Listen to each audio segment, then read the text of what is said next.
ओम नित्रयं नमस्कृत्य तदुक्तिः परिभाव्य च वैयाकरणसिद्धान्तकौमुदीयं विरच्यते। सर्वेभ्यः श्रोतृभ्यः नमः। सिद्धान्तकौमुद्याः तत्पुरुषसमासप्रकरणे वयम् अद्य अग्रे पठामः। तत्र गतपाठे अस्माभिः एतावता यद्यत् पठितं तत् सकृत् स्मरामः। गतपाठे आन्महतः समानाधिकरणजातीययोः इति सूत्रे अवशिष्टः विचारः लक्षणप्रतिपदोक्तयोः प्रतिपदोक्तस्यैव ग्रहणम् इति परिभाषामादाय कृतः। लक्षणप्रतिपदोक्तयोः प्रतिपदोक्तस्यैव ग्रहणम् इति परिभाषायाः तत्र प्रवृत्तिः कथं भवति, कः च परिभाषायाः अर्थः इत्यपि विषयः दृष्टः। ततः वार्तिकं पठितं। महत आत्वे घासकरविशिष्टे शूपसङ्ख्यानम् इति वार्तिकान्तरम् अष्टनः कपाले हविषि इति वार्तिकान्तरं गविचयुक्ते इति एवं रीत्या त्रीणि वार्तिकानि तत्र आत्वसम्बद्धानि पठितानि। अधुना वयम् आत्वविधौ एव अग्रिमं सूत्रं पठिष्यामः। अग्रिमं सूत्रम् एवं भवति। द्व्यष्टनः संख्यायाम बहुव्रीह्यशीत्योः इति षष्ठाध्यायस्य तृतीयपादस्य सप्तचत्वारिंशम् इदं सूत्रं भवति। आत्वविधिः यः अस्माभिः अधुनैव पठितः तत्र आन्महतः समानाधिकरणजातीययोः, ततः अग्रिममेव इदं सूत्रं भवति। तत्र पदच्छेदः द्रष्टव्यः। द्व्यष्टनः इति एकं पदं भवति। षष्ठीविभक्तेः एकवचनान्तं तद्। संज्ञायाम् इति सप्तमीविभक्तेः एकवचनान्तं भवति। अबहुव्रीह्यशीत्योः इति सप्तमीविभक्तेः द्विवचनान्तता तत्र भवति। तत्र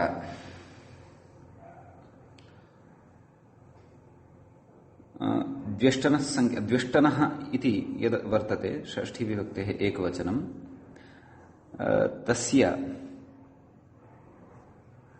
कथं विग्रहः ज्ञातव्यः इति चेत् द्वौ च अष्ट च द्व्यष्ट समाहारद्वन्द्वः अत्र आश्रीयते। तस्य द्व्यष्टनः एवं रीत्या विग्रहः क्रियते।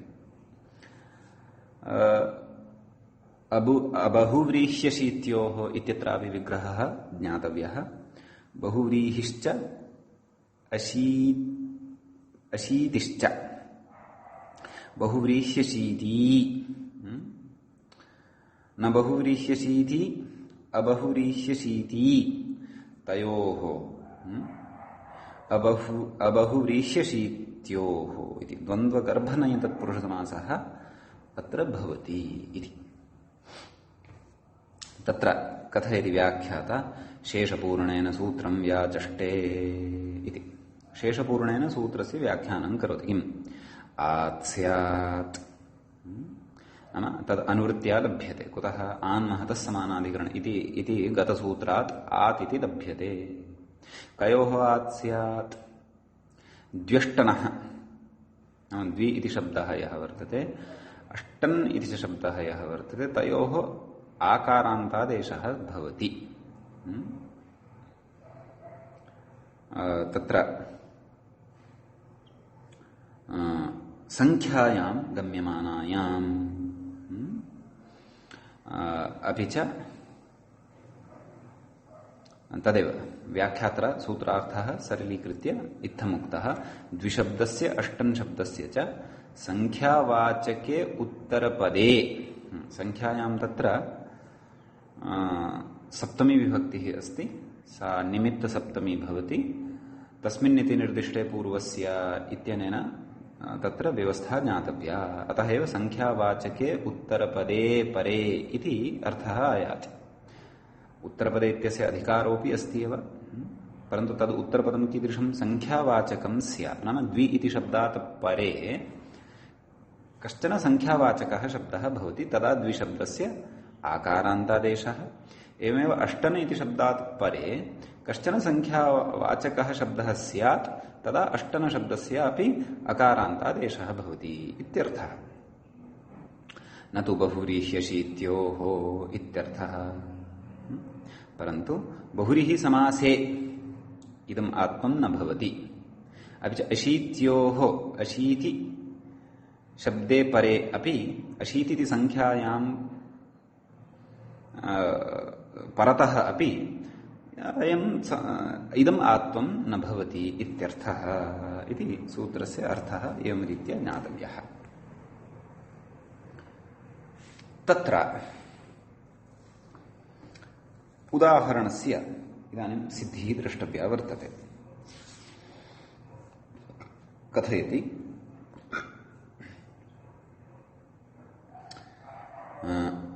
द्विशब्दस्य उदाहरति। नाम द्विशब्दस्य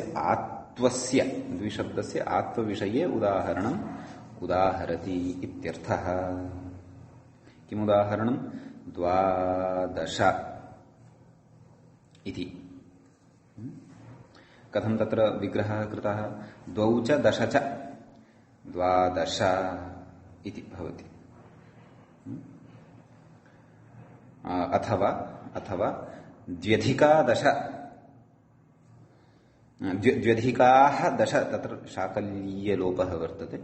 द्व्यधिकाः दश इति वा विग्रहः कर्तव्यः। द्वौ च दश एवं द्वन्द्वं कृत्वा अपि द्वादश इति रूपं सिद्ध्यति। द्व्यधिकादश एवं रीत्या उत्तरपदलोपसमासः आश्रियते यदि, तदापि तत्र द्वादश इति प्रयोगः सिद्ध्यति। तर्हि प्रकृते द्वौ च दश च एवं रीत्या विग्रहः यदि कृतः, तर्हि द्वि औ दशन् औ इति स्थितौ तत्र द्वन्द्वसमासः प्रातिपदिकसंज्ञा सुबलुक् द्विदशन् इति आयाति। तत्र द्विदशन् नित्यबहुवचनान्ता एषा संख्या इति कृत्वा जस् प्रत्ययः आयाति। द्विदशन् जस् इत्यवस्थायां द्वि इत्यत्र विद्यमानः यः इकारः अस्ति तस्य आत्वं भवति। केन? द्व्यष्टनः संख्यायां बहुव्रीह्यशीत्योः इत्यनेन। अतः इ इति आरूपेण अधुना श्रूयते। द्वादशन् इत्यवस्थायां जस् यः प्रत्ययः आयातः तस्य लोपः भवति षड्भ्यो लुक् इत्यनेन। कुतः? यतः नान्तत्वात् षट् संज्ञा भवति।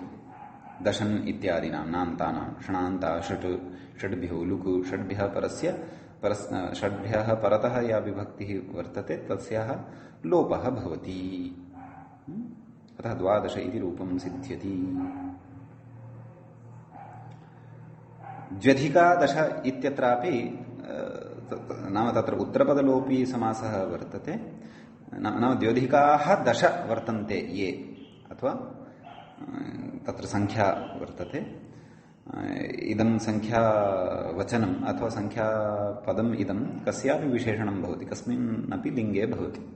त्रिषु अपि लिङ्गेषु भवति, परन्तु रूपभेदस्तु न भवति, रूपसाम्यमेव भवति। सर्वत्र द्वादश द्वादश द्वादश इत्येव। द्वादश स्त्रियः, द्वादश पुरुषाः, द्वादश पत्राणि इति वा।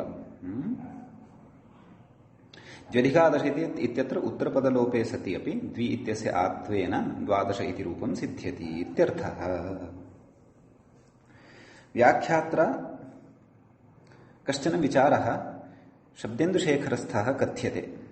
किं? द्वौ च एकश्च द्व्येकाः। द्व्यधिकः एकः द्व्येकः इत्यादौ तु नास्ति। इत्यादौ किं नास्ति? इत्यादौ आत्वं नास्ति। कुतः नाम द्व्येकाः इत्यत्र अपि च द्व्येकः इत्यादिषु आत्वं कुतो न भवति इति चेत् एकादिनवान्तानां परस्परं द्वन्द्वतत्पुरुषौ न स्तः इति चार्थे द्वन्द्वः इति सूत्रे भाष्ये ध्वनितत्वात् इति शब्देन्दुशेखरे स्थितम्। तर्हि प्रकृते द्वौ च एकश्च द्व्येकाः इति द्वन्द्वः एव न भवति। द्व्येकाः इति प्रयोगः एव न युज्यते इत्यर्थः। द्व्यधिकः एकः एवम् उत्तरपदलोपि तत्पुरुषः अपि न सम्भवति। कुतः तत्र कथयति खलु एकादिनवान्तानां नाम एकतः आरभ्य नवसङ्ख्यां यावत् परस्परं न द्वन्द्वसमासः भवति न च तत्पुरुषसमासः भवति। अतः द्व्येकाः इति न वक्तव्यम्, द्व्येकः इति वा न वक्तव्यम्, नाम द्वन्द्वं कृत्वा वा तत्पुरुषं कृत्वा वा न वक्तुं शक्यते इति। कुतः तत्र ऋषिणा चार्थे द्वन्द्वः इत्यत्र ऋषिणा पतञ्जलिना नाम एते परस्परम् एतयोः समासः द्वन्द्वसमासः तत्पुरुषसमासः न भवति। एतयोः नाम एतासां सङ्ख्यानां नाम कासाम् एकादिनवन्तानां नाम एकतः आरभ्य नव संख्याः याः वर्तन्ते, नव इति संख्यां यावत् याः संख्याः वर्तन्ते तासां मिथः द्वन्द्वसमासः वा तत्पुरुषो वा न भवति। ततः एते प्रयोगाः एव न भवन्ति इति शब्देन्दुशेखरे नागेशभट्टेन भाष्यस्य तत्र आशयप्रकटनपूर्वकम् इदं प्रतिपादितम् अस्ति इत्यर्थः। भवतु तर्हि द्विशब्दस्य आत्वस्य एकमुदाहरणं दत्तं 12, एकमुदाहरणम् इतोपि ददाति 22 इति। तत्र कथं विग्रहः? तत्रापि प्रकारद्वयेन विग्रहः सम्भवति। कथं 22 च इति समाहारद्वन्द्वः, अथवा यथा उपरि द्व्यधिका 20 इत्यपि तत्पुरुषपक्षे अपि वयं विग्रहं कर्तुं शक्नुमः। एवं तर्हि 22 इति समाहारद्वन्द्वः भवति। समाहारद्वन्द्वे सत्यपि सनपुंसकम् इति क्लीबत्वं तु न भवति। सनपुंसकम् इत्यनेन क्लीबत्वं न भवति। कुतः? लोकात् स्त्रीत्वमेव भवति। नाम 20 शब्दाः तत्र स्त्रीलिङ्गे एव व्यवह्रियन्ते इति कृत्वा समाहारे सत्यपि प्रकृते नपुंसकत्वं न भवति। लोकात् वयं तत्र 21 अथवा 20 सर्वेषामपि तत्र स्त्रीत्वमेव तत्र प्रयुञ्ज्महे। कोशस्यापि तत्र वचनं भवति 20 सदैकत्वे तासु च 90 स्त्रियः। 20तः आरभ्य 90 इति संख्यां यावत् सर्वाः अपि संख्याः स्त्रीलिङ्गाः भवन्ति इत्यर्थः। एवं किल? अपि च इतरेतरयोगस्तु न, इतरेतरयोगोऽपि न भवति। कथं कुत्र? अत्रैव नाम 22 तर्हि 22 इति इतरेतरयोगे सति तत्र द्विवचनत्वं श्रूयेत। कुतः न भवति? अनभिधानात् नाम तादृशः प्रयोगः एव नास्ति। इतरेतरयोगद्वन्द्वयुक्तः प्रयोगः एव नास्ति। अतः इतरेतरयोगसमासः अत्र न वक्तुं शक्यते। समाहारः एव वक्तव्यः। समाहारे सत्यपि नपुंसकत्वं न भवति, स्त्रीत्वमेव भवति। स्त्रीत्वं च लोकात् आश्रीयते इत्यर्थः। प्रकारान्तरेण विग्रहः यः उक्तः अस्माभिः सः व्याख्यात्रापि उच्यमानः वर्तते। 20 इति तत्पुरुषो वा?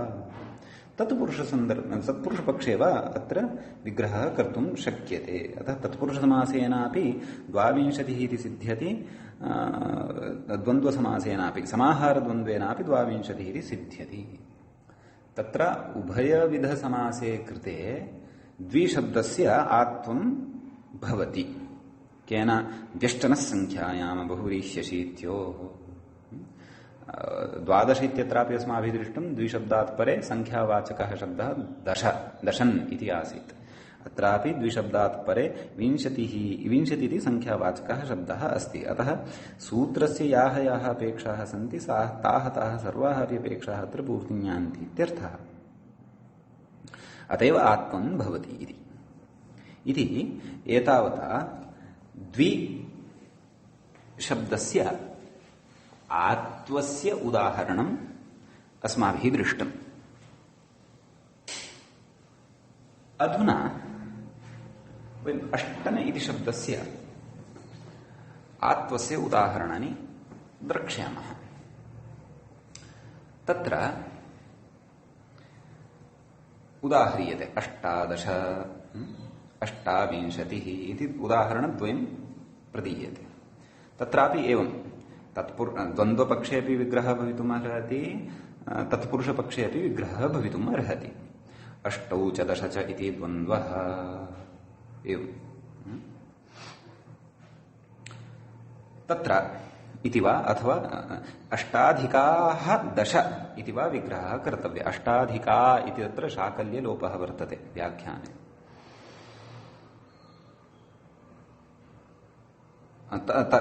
अत्र तदेव अष्टन् इत्यस्य आत्वं भवति। अष्टन् इत्यत्र यः नकारः तस्य स्थाने आकारः भवति। 8 आ अपि च सवर्णदीर्घः भवति। 10 पूर्ववत् 10 शब्देन सह समासः भवति। दशन् इति नकारस्य लोपः, विभक्तिः आयाति, विभक्तेः अपि लोपः भवति। अतः तत्र 18 इति रूपं सिद्ध्यति। अपरं रूपं दत्तं 28 इति। तत्र अपि विग्रहः द्वेधः सम्भवति। प्रथमः विग्रहः द्वन्द्वपक्षे 8 च 20 इति समाहारद्वन्द्वः। अत्रापि समाहारद्वन्द्वे सत्यपि सनपुंसकम् इत्यनेन नपुंसकत्वं न भवति। कुतः? स्त्रीत्वमेव भवति। कुतः? लोकात्, नाम लोके तथा व्यवह्रियते। लोकः नाम कः? अत्र संस्कृतवाङ्मयलोकः, संस्कृतलोकः, न तु अद्यतन संस्कृतेतरभाषालोकः। अग्रे 8+20 वा एवं तत्पुरुषे उत्तरपदलोपसमासम् आश्रित्य वा वयम् 28 इति प्रयोगस्य सिद्धिं कर्तुं शक्नुमः। अत्रापि अष्टन् इति शब्दस्य नकारस्य आत्वद्वारा अयं प्रयोगः सिद्ध्यति इत्यर्थः। एवं किल? एतावता सूत्रस्य उदाहरणानि सिद्धानि। इदानीं प्रत्युदाहरणचर्चा क्रियते। तत्रुच्यते अबहुरीह्यशीत्योः किम् इति। निषेधः उक्तः खलु सूत्रे। नाम बहुव्रीः समासे अपि च अशीति इति संख्यावाचके शब्दे च परे इदम् आत्वं न। इदम् आत्वं कयोः? द्वि इति शब्दस्य अष्टने इति शब्दस्य च यद् आत्वं तन्न भवति इत्यर्थः। अतः यदि तु तद्वचनं न उच्येत, सः प्रतिषेधः न उच्येत, तर्हि सूत्रं कियत् स्यात्? व्यष्टनः संख्यायाम् एतावदेव स्यात्। तर्हि तु बहुव्रीः समासे अपि अशीति शब्दे परे अपि इदमात्वं भविष्यति, यत्तु नापेक्षितम्। यदि बहुव्रीः समासे आत्वं स्यात् तर्हि द्वात्राः इति अनिष्टः प्रयोगः लप्स्यते। अपेक्षितः कः? द्वित्राः इति। एवमेव द्व्यशीतिः इति न लप्स्यते। तत्र द्वाशीतिः इति अनिष्टः प्रयोगः लप्स्यते इत्यर्थः।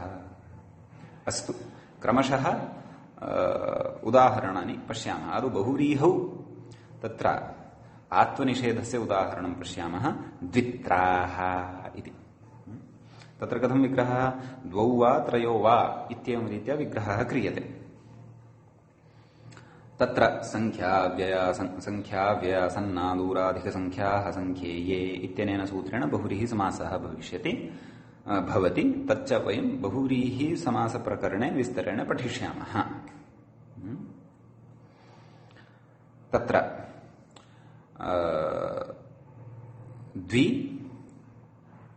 द्वयो वा त्रयो वा इति लौकिकविग्रहः, अलौकिकविग्रहः। 2 वा 3 वा इति लौकिकविग्रहः, अलौकिकविग्रहः। 2 औ 3 जस् बहुव्रीः समास। संख्याव्ययासन्नादूराधिकसंख्याः संख्येये इत्यनेन बहुव्रीः समासः।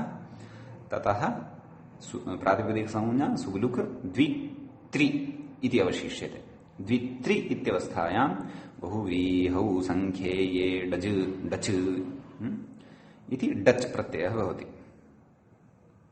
बहुव्रीहौ संख्येये डज् बहुगणात् इति किमपि सूत्रम् अस्ति, तेन डच् इति प्रत्ययः भवति। डचः अ अवशिष्यते, तत्र डचि परतः टिलोपः भवति। त्रि इत्यत्र इत्यस्य इकारः गच्छति, अतः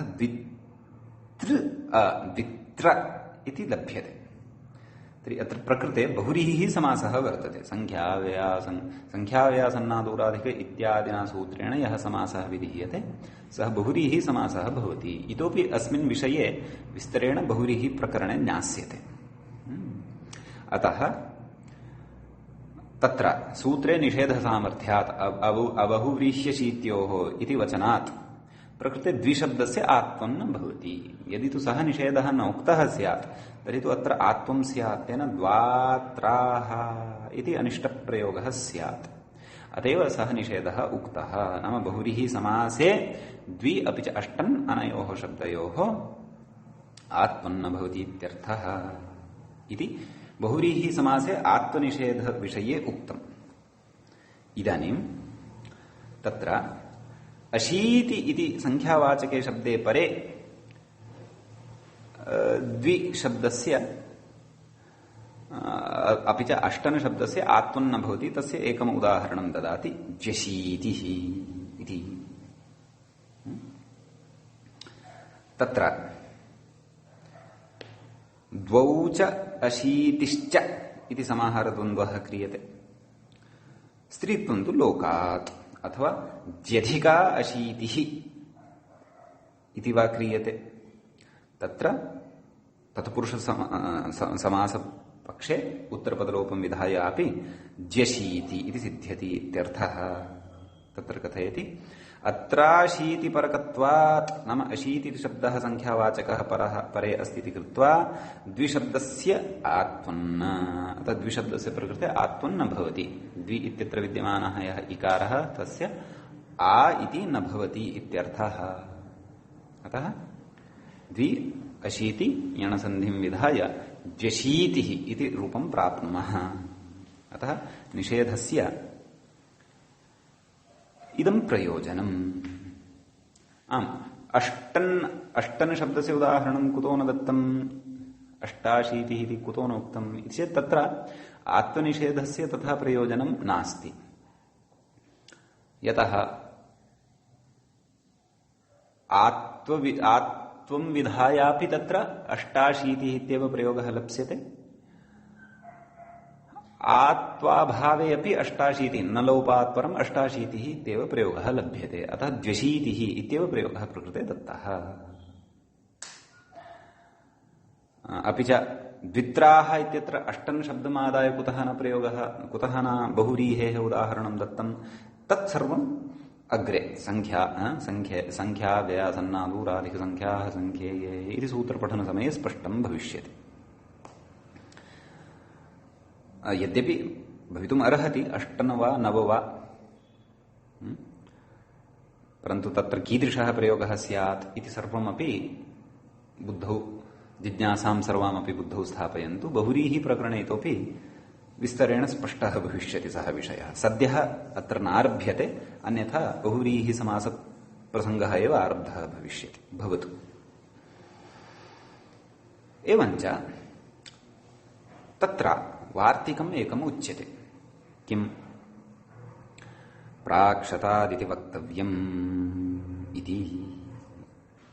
नाम ज्यष्टनसङ्ख्यायां बहुव्रीह्यशीत्योः इत्येतत्, नाम इति आत्वं यद्वर्तते तत् शतप्रभृतिसङ्ख्याशब्दे परे न भवति इति वक्तव्यम् इत्यर्थः। किमुक्तं? सङ्ख्यायाम् इत्युक्तम्। नाम द्वि इति शब्दस्य आत्वम्, अष्टन् इति शब्दस्य च आत्वम् संख्यावाचके शब्दे परतः भवति इत्युक्तं खलु। तत्र संख्यायां कश्चन परिधिः बध्यते। नाम क्व यावत् विद्यमानाः संख्याः तत्र परतः भवन्ति यदि आत्वं स्यात् अनयोः तत्र उच्यते प्राक् शतात् नाम शतात् पूर्वं पूर्वं विद्यमानाः याः संख्याः वर्तन्ते तासु संख्यासु परास्वेव तासु संख्यासु परतः एव तत्र अनयोः आत्वं वक्तव्यम् शतम् अथवा शतात् ऊर्ध्वं विद्यमानाः याः संख्याः वर्तन्ते तासु कश्चन संख्यावाचकः शब्दः द्वि अपि च अष्टन् इत्याभ्यां शब्दाभ्यां परे भवति तर्हि आत्वन्न भवति इत्यर्थः एवं खलु उदाह्रियते किं द्विशतम् किमुच्यते द्वौ च शतञ्च समाहारद्वन्द्वः अथवा द्व्यधिकं शतमिति वा एवं तत्पुरुषोऽपि तत्र अंतर्भावयितुं शक्यः प्रकृते द्वौ च शतञ्च इत्युच्यते किल कः अर्थः द्विशतम् इत्यनेन किं गृह्यते नाम यद्यपि अत्र अस्माकं प्रसङ्गः कः अस्माकं प्रसङ्गः तु वर्तते प्रकृते आत्वन्न भवति कुतः शतमिति संख्यावाचकः शब्दः द्विशब्दात् परे अस्ति तथापि आत्वन्न भवति कुतः वार्तिकबलात् प्राक् शतात् इति वक्तव्यम् शत इति संख्या शब्दः प्राक् शतादिषु नान्तर्भवति प्राक् शतादीनामेव अत्र प्राक् शतादिषु परतः एव अत्र द्वि इत्यस्य आत्वं भवति शते शतशब्दः परे भवति यदा द्वि इत्यस्मात् अथवा अष्टन् इत्यस्मात् अथवा सहस्रशब्दः अथवा शतात् ऊर्ध्वं यः कोऽपि संख्यावाचकः शब्दः द्वि अपि च अष्टन् इत्यस्मात् परः भवति तदा तत्र अनयोः आत्वं न भवति द्वि अपि च अष्टन् अनयोः आत्वं न भवति इत्यर्थः तर्हि पश्यन्तु कथं विग्रहः कृतः द्वौ च शतञ्च कोऽर्थः द्विशतम् प्रकृते द्विशतम् इत्यस्य अर्थः कः द्विशतम् इत्यस्य अर्थः नाम द्व्यधिकं शतम् इत्यर्थः 102 102 इत्यर्थः वर्तते कस्य द्विशतम् इत्यस्य अतः प्रकृते विग्रहं दृष्ट्वा एवं भ्रमः न प्राप्तव्यः यत् अस्य 200 इत्यर्थः अस्ति द्व्यधिकं शतं नाम विग्रहानुसारं द्व्यधिकं शतम् इत्यर्थः प्रकृते वर्तते आम् 200 इत्यपि अर्थः भवितुम् अर्हति कस्य द्विशतं परन्तु तत्र विग्रहवैचित्र्यम् अस्ति विग्रहवैचित्र्यं तत्र वर्तते तत्र विग्रहः कथं कर्तव्यः द्विगुणितं शतं नाम शतं द्विगुणितं यत्र क्रियते तद् द्विशतं तत् 200 इत्युच्यते अतः प्रकृते तु द्विशतम् अर्थात् 102 हिन्द्यां यद् वदामः आङ्ग्लेन 102 इति यद् वदामः सः अर्थः अत्र अभिप्रेतः अतः अत्र जागरूकतया भाव्यम् अन्यथा भ्रमः भवति अर्थकरणे एवमेव 200 इत्यत्रापि तर्हि 200 इत्यत्रापि यदि विग्रहः इत्थं क्रियते कथं द्वौ च सहस्रं च अथवा द्व्यधिकं सहस्रं तर्हि कोऽर्थः 1002 1002 इति अर्थः भवति यदि तु द्विगुणितं सहस्रम् इत्युच्यते तत्र गुणित इति उत्तरपदलोपसमासः क्रियते तदा तत्र 2000 इति अर्थः 200 इत्यस्य कर्तुं शक्यते अतः एवं रीत्या तत्र सूक्ष्मबुद्ध्या प्रवर्तनीयम् अतः शत इति संख्यायां परतः सहस्र इति च संख्यायां परतः द्वि अपि च अष्टनानयोः आत्वन्न भवति इत्यर्थः एवमेव द्विस्थाने अत्र अष्टशब्दम् अष्टन इति शब्दं स्वीकुर्वन्ति चेदपि अष्टशतम् इत्येव वक्तव्यम् अष्ट च शतञ्च समाहारद्वन्द्वः अष्टाशतम् इति न वक्तुं शक्यते कुतः प्राक् शतादिति वक्तव्यम् इति वार्तिकद्वारा एवमेव 8000 1008 इत्येव वक्तुं शक्यते 8000 इति न वक्तुं शक्यते कुतः आत्मन्न भवति इति आत्मं तत्रैव भवति यत्र तादृशी संख्या द्वि अष्टन आभ्यां परतः भवति या संख्या शतात् पूर्वमेव अन्तर्भवति ततः अग्रे न इत्यर्थः एवञ्च वार्तिकस्यापि स्वारस्यम् अर्थः अस्माभिः ज्ञातः। ये तावत् पर्यन्तं च द्व्यष्टसङ्ख्यायाम बहुव्रीह्यशीत्योः इति सूत्रगतः विचारः कृतः भवति। इदानीं वयम् अग्रिमं सूत्रं प्रविशामः। अग्रिमं सूत्रं वर्तते तत्र त्रेस्त्रयः इति। तत्र पदच्छेदं पश्यामश्चेत् त्रेः षष्ठीविभक्तेः एकवचनं भवति, त्रयः इति विधीयमानं प्रथमान्तं भवति। संख्यायाम बहुव्रीह्यशीत्योः इति सूत्रम् इति गतसूत्रात् अनुवर्तते। संख्यायाम् इति अबहुव्रीह्यशीत्योः इति च द्व्यष्टनः इति तु नानुवर्तते। कुतः? त्रिशब्द विधेः आरम्भसामर्थ्यात्। उत्तरपदे अलु उत्तरपदे इत्यत्र उत्तरपदे इति यत् पठितं तस्य च अधिकारः अयं वर्तते एव। तत्र कथयति व्याख्याता सन्धिवेलादिषु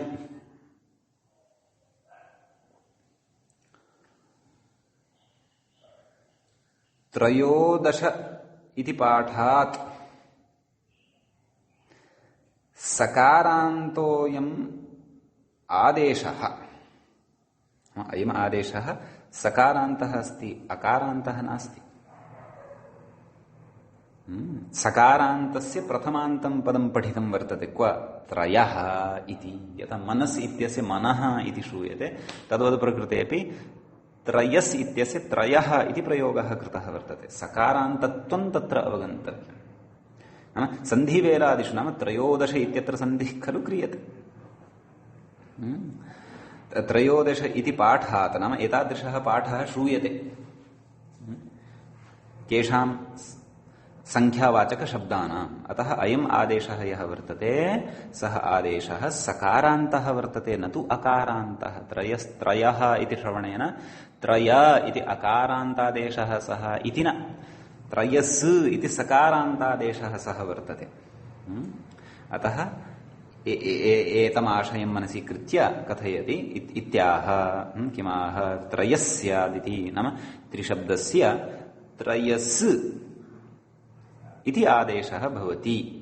स्यात् कदा? पूर्वविषये। पूर्वविषयः कः? संख्यायाम बहुव्रीह्यशीत्योः इति पूर्वविषयः वर्तते। नाम त्रिशब्दात् परे संख्यावाचकः कश्चन शब्दः स्यात्, शतात् प्राक्तनः एव कश्चन शब्दः स्यात्, अपि च बहुव्रीहि समासः तत्र न स्यात्, अपि च अशीतिशब्दः संख्यावाचकः परे न स्यात्। अतः प्राक्तनविषयः यः यः अस्माभिः चर्चितः सः सर्वोऽपि अत्र अनुवर्तते इत्यर्थः। अतः प्रयोगः साध्यते त्रयोदश इति। तर्हि तत्र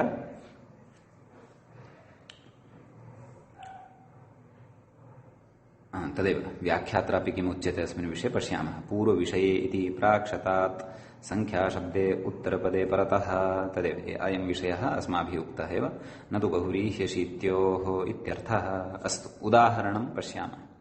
त्रयोदश इति त्रयश्च दश च इति विग्रहः क्रियते, अथवा त्र्यधिकादश इति वा विग्रहः क्रियते, एवं खलु। अतः प्रकृते उभयविध विग्रहे सति नाम द्वन्द्वसमासपक्षे वा उत्तरपदलोऽपि तत्पुरुषपक्षे वा स्थितिः का आयाति? त्रिदश इति स्थितिः आयाति, त्रिदशन् इति स्थितिः आयाति।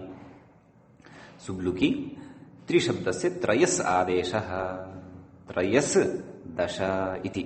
तदनन्तरं ऋत्वम् अर्थात् ससजुषो रुः, त्रि रु नैव त्रय रु दशन्। उत्वम् केन? हसि च इत्यनेन उत्वम् भवति। त्रय उ दशन् आदगुणः त्रयोदशन् जस् विभक्तिलोपः न लोपः अतः त्रयोदश इति रूपं सिद्धं भवति।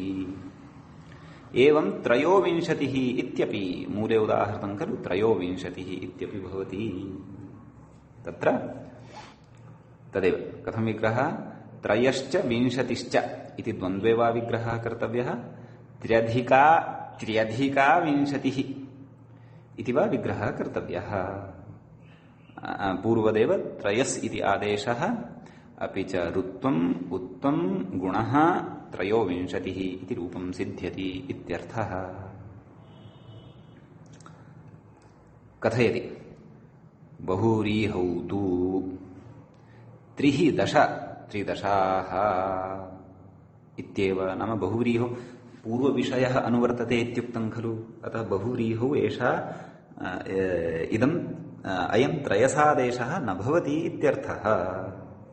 तत्र कः प्रयोगः त्रिदशाः इति तत्र कथम् उच्यते त्रिः आवृत्ताः दश इत्यर्थः। मूले कथं विग्रहः कृतः त्रिः दश एवं रीत्या विग्रहः कृतः एवं खलु त्रिः आवृत्ताः दश ते के भवन्ति त्रिदशाः भवन्ति अर्थात् 30 इत्येव अर्थः तत्र अभिप्रेतः एवं खलु। तत्र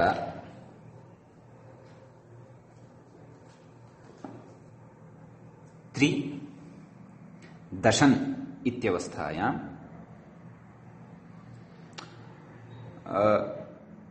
बहुव्रीहौ संख्येये डच बहुगुणात् इत्यनेन डच् भवति। त्रिदशन् डच् डचि परे टिलोपः दशन् इत्यत्र अन् इति लुप्यते।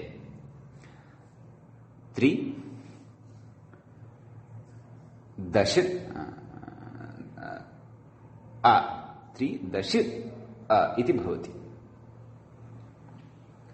एवं खलु। त्रिदश इत्यवस्थायां तत्र बहुत्वे बहुव्रीः समासः खलु अतः बहुत्वे तत्र जस् प्रत्ययः आगच्छति पूर्वसवर्णदीर्घादिकं विधाय त्रिदशाः इति रूपं सिद्ध्यति इत्यर्थः एवं खलु।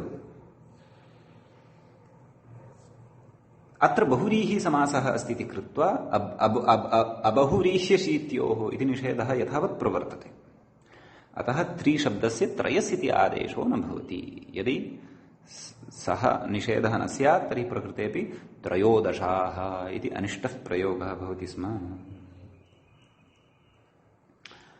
इदानीम् अत्र कश्चन विचारः कः विचारः इति चेत् कथयति नन्वत्र त्रिः इत्यस्य संख्यायाः क्रियाभ्यः वृत्तिगणने कृत्वसुचु द्वित्रिचतुर्भ्यः सुचु इति सुजन्तत्वात् समासेऽपि सुचः श्रवणापत्तिः नाम प्रकृते कथं विग्रहः कृतः त्रिः दश त्रिः इत्यत्र सुच प्रत्ययः वर्तते कस्मिन् अर्थे क्रियाभ्यः वृत्तिगणनार्थे यथा वदामः खलु सकृत् खादामि द्विः खादामि त्रिः खादामि नाम द्विः नाम द्विवारं त्रिः नाम त्रिवारं चतुः नाम चतुर्वारं ततः अग्रे कृत्वसुच प्रत्ययः भवति पञ्चकृत्वः षड्कृत्वः तत्सर्वम् अस्माभिः पूर्वमपि असकृद्विचारितम् अस्ति प्राक्तनप्रकरणेषु विशेषेण तु तद्धितप्रकरणे विचारयिष्यते इति उक्तमेव परन्तु संख्यायाः क्रियाभ्यः वृत्तिगणने कृत्वसुचि इति द्वित्रिचतुर्भ्यः सुचि इति सन्धिप्रकरणादौ अस्माभिः विस्तरेण चर्चितं वर्तते। तत्र विग्रहवेलायां त्रिः दश एवम् उच्यते तर्हि त्रिः तत्र सुच प्रत्यय त्रिः इति सुजन्तः सः शब्दः वर्तते खलु सुचः स् अवशिष्यते अतः त्रिस् इति शब्दः तत्र भवति तत्र त्रिस् इति शब्दस्य सस्यरूपत्वे विसर्गे सति त्रिः इति लभ्यते।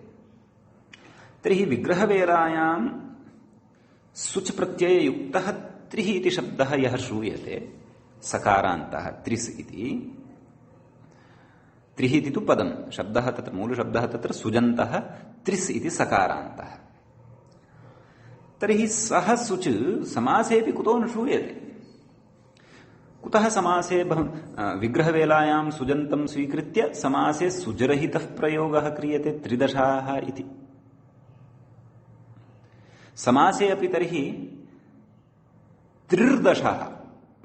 त्रिर्दशाः इति प्रयोगः उच्यताम्। त्रिर्दशाः, तत्रापि शुचः श्रवणं स्यात् वा न वा? तर्हि तत्र कुतः न श्रूयते? तदेव किमुक्तवान् इति सुजन्तत्वात् समासेऽपि शुचः श्रवणापत्तिः, नाम शुचः श्रवणस्य प्राप्तिः तत्र स्यात् खलु, परन्तु न श्रूयते खलु। कुतः न श्रूयते? तर्हि साधुः प्रयोगो वा अयम् अथवा असाधुः प्रयोगः वा इति? कः त्रिदशाः इति चेत् त्रिदशाः इत्येव साधुः प्रयोगः अस्ति भोः। अपि च त्रिः इत्यत्र सत्यं सुच अस्ति, तथापि सः समासेन श्रूयते। कुतः न श्रूयते?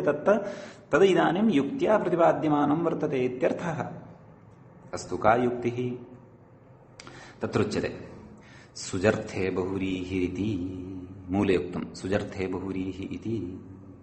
नाम कथयति अग्रे, सुजर्थे क्रियाभ्यावृत्तौ लक्षणया विद्यमानस्य त्रिशब्दस्य एव अत्र संख्याव्यासन्नादूराधिकसंख्याः संख्येये इति बहुव्रीहिः, न तु सुजन्तस्य इत्यर्थः इति। नाम प्रकृते अयं यः बहुव्रीहिः कृतः सः बहुव्रीहिः लक्षणया, नाम लक्षणावृत्तिं पुरस्कृत्य प्रकृते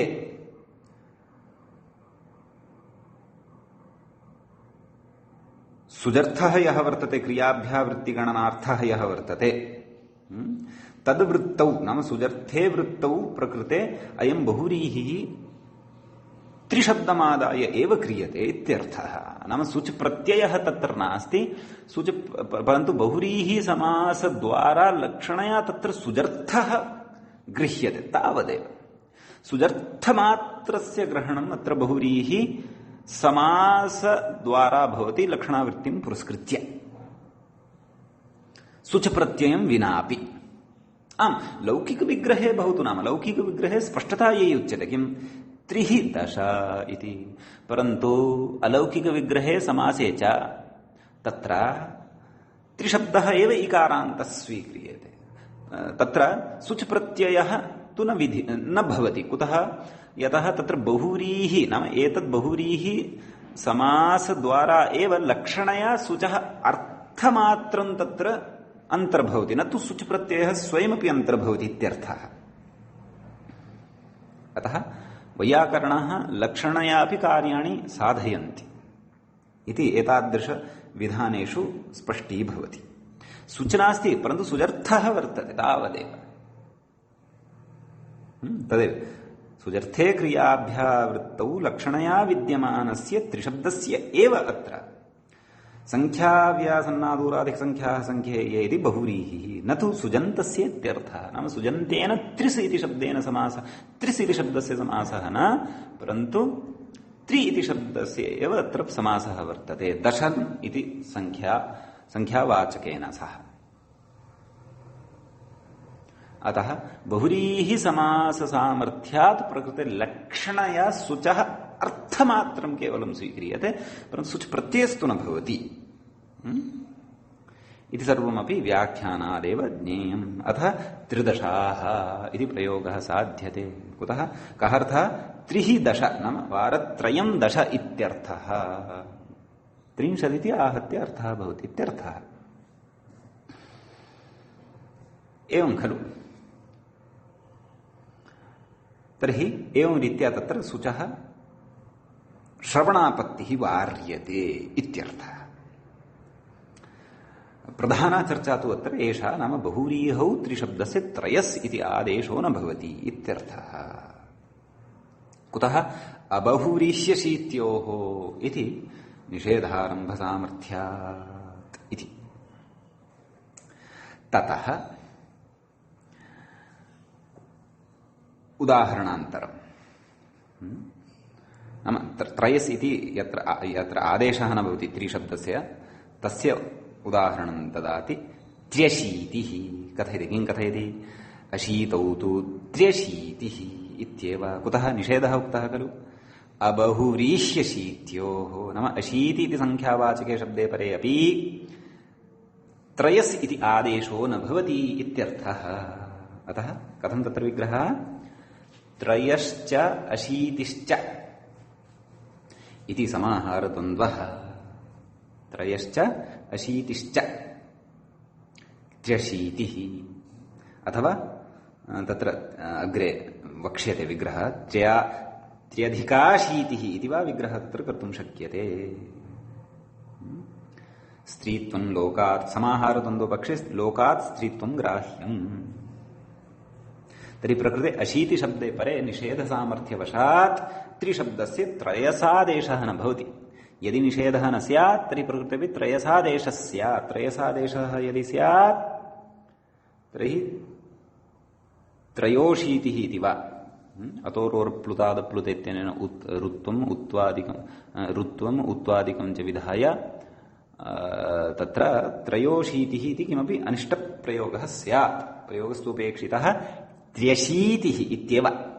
अतः निषेध अबहुव्रीह्यशीत्योः इति निषेधः सामर्थ्यात् प्रकृते त्रयसादेशो न भवति इत्यर्थः।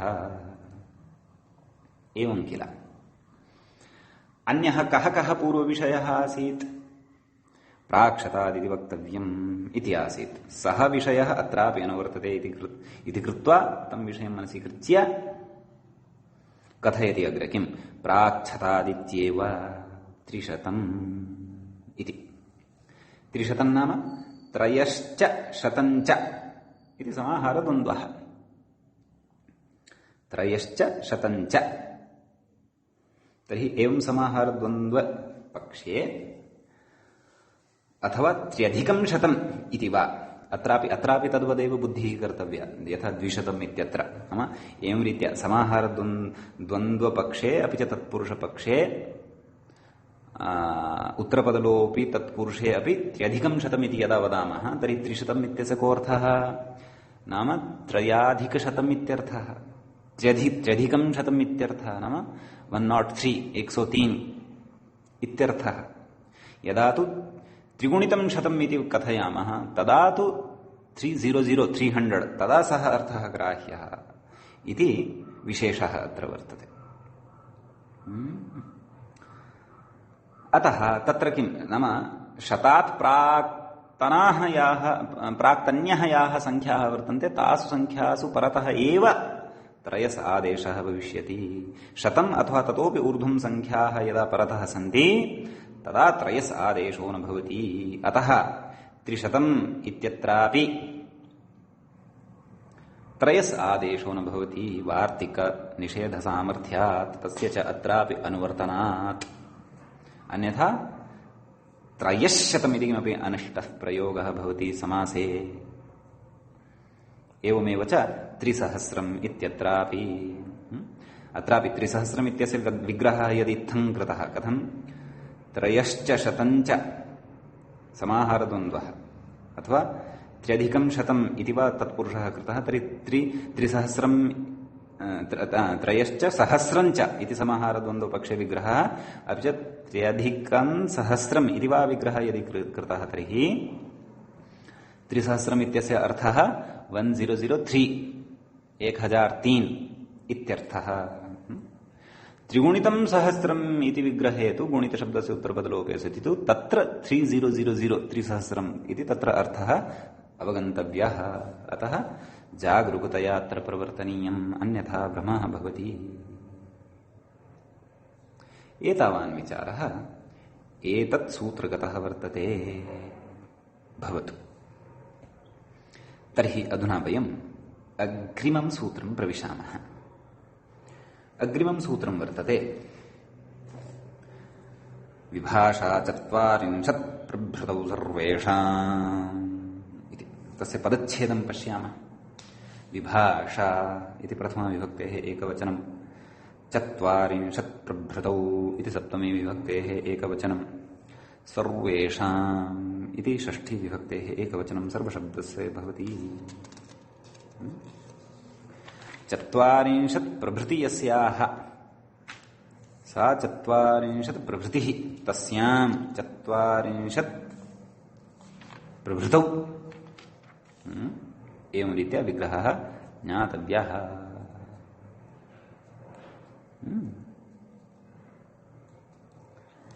अस्तु, सूत्रार्थप्रपञ्चं प्रविशामः। कथयति व्याख्याता किमपि कथयति, व्यवहितस्यापि द्व्यष्टनोः इत्यस्य सम्बन्धाय सर्वेषामिति। नाम तत्र व्यवहितस्य नाम प्रकृते द्व्यष्टनोः अनयोः विषये अपि व्यवस्था वक्तव्या वर्तते। नाम द्वि अपि च अष्टन् अनयोः विषये अपि व्यवस्था वक्तव्या वर्तते। अपि च त्रिशब्दविषये अपि व्यवस्था वक्तव्या वर्तते। अतः सर्वेषाम् इति कथितवान्। व्यवहितस्यापि द्व्यष्टनोः इत्यस्य, द्व्यष्टनोः इति कुत्र उक्तम्? द्व्यष्टनस्संख्या तत्र द्व्यष्टनस्संख्यायां बहुव्रीह्यशीत्योः इत्यत्र उक्तं खलु। अतः तयोः अपि अत्र ग्रहणार्थम्, अपि च त्रेस्त्रयः इत्यत्र त्रिशब्दस्यापि ग्रहणार्थम् तत्र सर्वेषाम् इति वचनं कृतवान्। सर्वेषां नाम इत्यतः पूर्वं ये त्रयः अपि अंशाः, शब्दत्रयस्यापि या व्यवस्था उक्ता, ते सर्वेपि त्रयः शब्दाः ग्राह्याः अत्र सर्वेषाम् इति पदेन। अतः अयम् अर्थः लभ्यते। कः? द्व्यष्टनोः त्रेश्च अर्थं पश्यन्तु। व्याख्यात्रापि उक्तं द्व्यष्टनोस्त्रेश्च इत्यर्थः। कस्य अर्थः? सर्वेषाम् इत्यस्य अर्थः। अन्यथा प्रकारान्तरेण किमपि सूत्रं दीर्घं कर्तव्यं भवति स्म, अथवा द्व्यष्टनोः अत्र अनुवर्तनाय किमपि क्लिष्टं व्याख्यानं कर्तव्यं भवति स्म। अतः सर्वेषाम् इत्यनेन सर्वेपि एतावता अस्माभिः यच्चर्चिताः पूर्वम् आत्वविधौ सङ्ख्यावाचकाः, न तु ततः अपि प्राक्तनाः, द्विशब्दः, अष्टनशब्दः, त्रिशब्दः, ते सर्वेपि अत्र गृह्यन्ते। अतः द्व्यष्टनोस्त्रेः इति अर्थः उद्भूतः भवति इत्यर्थः। तदाह द्व्यष्टनोस्त्रेश्चेति सूत्रार्थं पश्यन्तु। व्याख्यायाम् इतः अग्रे किमपि न उक्तम्। इदानीम् अस्माभिः स्वयं सूत्रार्थः कर्तव्यः वर्तते। सूत्रार्थः अपि च उदाहरणानां सङ्गतिः अस्माभिः स्वयं कर्तव्या वर्तते। सूत्रार्थस्तु प्रदत्तः मूले एव। किं? द्व्यष्टनोः त्रेश्च प्रागुक्तं, नाम पूर्वं यद्यदुक्तं किमुक्तं? द्व्यष्टनोः आत्वम् उक्तं, त्रेः त्रयस् इति आदेशश्च उक्तः। प्रागुक्तं वा नाम विकल्पेन भवति। कदा? प्रागुक्तं वा स्यात् कदा? चत्वारिंशदादौ परे। चत्वारिंशत् इति संख्यातः आरभ्य याः संख्या यदा परतः भवन्ति तदा अनयोः प्रागुक्तं विकल्पेन भवति। अत्र विशेष एव नास्ति। पश्यन्तु, द्विचत्वारिंशत् इति अस्ति खलु। कथं विग्रहः कर्तव्यः? द्वौ च चत्वारिंशच्च समाहारद्वन्द्वः। परन्तु समाहारद्वन्द्वे सत्यपि स्त्री नपुंसकलिङ्गत्वं न भवति, स्त्रीलिङ्गत्वमेव भवति। कुतः? लोकात्। एवं खलु। अतः अथवा द्व्यधिका चत्वारिंशत् इति वा विग्रहः कर्तव्यः तत्पुरुषपक्षे। तत्र द्विशब्दस्य आत्वं केन? द्व्यष्टनः संख्यायाम बहुव्रीह्यशीत्योः इत्यनेन नित्यतया प्राप्तम् परन्तु विभाषा चत्वारिंशत् प्रभृतौ सर्वेषाम् इत्यनेन विकल्पेन तत् आत्वं भवति इत्यर्थः। अतः यत्र आत्वं भवति तत्र द्वाचत्वारिंशत् इति प्रयोगः, यत्र आत्वं न भवति तत्र द्विचत्वारिंशत् इति उभयथापि प्रयोगः सम्भवति इत्यर्थः। इतः पूर्वं तु नित्यं द्वात्रिंशत् इत्येव प्रयोक्तुं शक्यते, द्वित्रिंशत् इति न प्रयोक्तुं शक्यते। अष्टात्रिंशत् इत्येव प्रयोक्तुं शक्यते, अष्टत्रिंशत् इति न प्रयोक्तुं शक्यते। एवमेव द्वाविंशतिः इत्येव प्रयोक्तव्यम्, अष्टाविंशतिः इत्येव प्रयोक्तव्यम्, अष्टादश इत्येव प्रयोक्तव्यम्, द्वादश इत्येव प्रयोक्तव्यम्, त्रयोदश इत्येव प्रयोक्तव्यम्, त्रयस्त्रिंशत् इत्येव प्रयोक्तव्यम्। तत्र त्रयसादेशः भविष्यत्येव विकल्पो नास्ति। परन्तु चत्वारिंशततः ऊर्ध्वं चत्वारिंशीं संख्यामपि तत्र अन्तर्भावयामः, ततः तु आत्वस्य त्रयसादेशस्य च विकल्पः अवगन्तव्यः। अतएव द्वाचत्वारिंशत् इत्यर्थः। एवं खलु।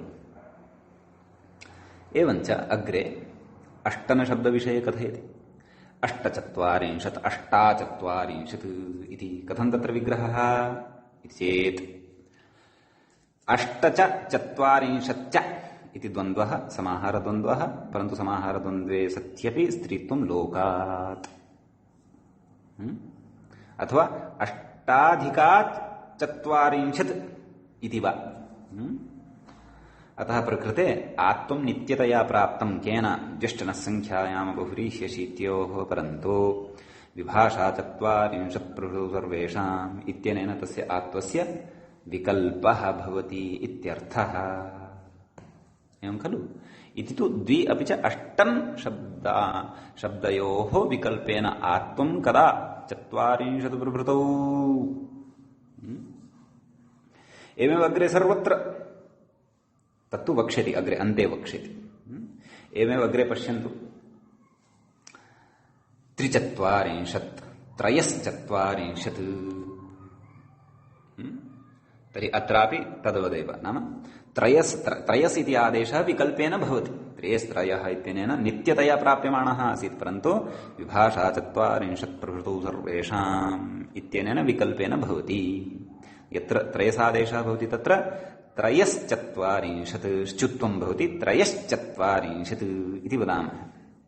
यत्र पक्षे यत्र न भवति तत्र त्रिचत्वारिंशत् इत्यपि प्रयोगः साधुः। एवं खलु। कथयति अग्रे। एवं 50 60 70 90 तर्हि अग्रे सर्वत्र एषा व्यवस्था अवगन्तव्या। तर्हि 2 8 इत्यस्य आत्मविकल्पविषये अग्रे चिन्तयामः। 50 इति संख्यायां परतः तर्हि तत्र कथं प्रयोगः? 250 इति आत्वाभावे आत्वपक्षे 250 इति प्रयोक्तुं शक्नुमः। एवं 60 इत्यत्रापि 260 260, एवं 70 इत्यत्रापि 270 270, एवं 80 इत्यत्रापि 80 इत्यत्र तु सर्वथा निषेधः एव। तत्र विकल्पः न प्रवर्तते। कुतः? अबहुव्रीह्यशीत्योः। तत्र तु 200 इत्येव, न तु 220 इति। तत्र तु पूर्वं निषेधसामर्थ्यवशात् अयं विकल्पः न प्रवर्तते। आम्, 90 सन्दर्भे प्रवर्तते। तत्र कथं? 92 92 इति। एवमेव अष्टविषये अपि 50तः पश्यन्तु। 50 58 58 इति आत्वाभावपक्षे, 58 इति आत्वपक्षे। एवं 60 68 68 इति उभयतापि वक्तुं शक्नुमः। एवं 70 78 78 80 परतः तु न भवति। तत्र 88 इत्येव। तत्र आत्मं क्रियते चेदपि 88 इत्येव, न क्रियते चेदपि 88 इत्येव। तथापि आत्मं न भवति। कुतः? अबहुरीह्यशीत्योः इति निषेधारम्भसामर्थ्यात्। 90 तत्रापि 98 98 एवं रीत्या प्रयोगः कर्तव्यः। एवमेव त्रयस् इति आदेशपक्षे अपि सर्वत्र विकल्पः 50तः पश्यन्तु तत्र यत्र त्रयस् इति आदेशः न भवति तत्र 53 यत्र भवति तत्र 53 सस्यऋत्वं विसर्गः तत्र श्रूयते 53 अथवा तत्र उपधमानीयत्वं वा भवितुम् अर्हति 53 इति कथनीयम् एवं षष्टिपक्षे त्रिषष्टिः त्रयष्षष्टिः इति वा प्रयोगः कर्तुं शक्यते त्रयसादेशपक्षे त्रयसादेशाभावपक्षे च एवं सप्ततिः यदि स्वीकृतः त्रिसप्ततिः इत्यपि त्रयस्सप्ततिः इत्यपि एवमेव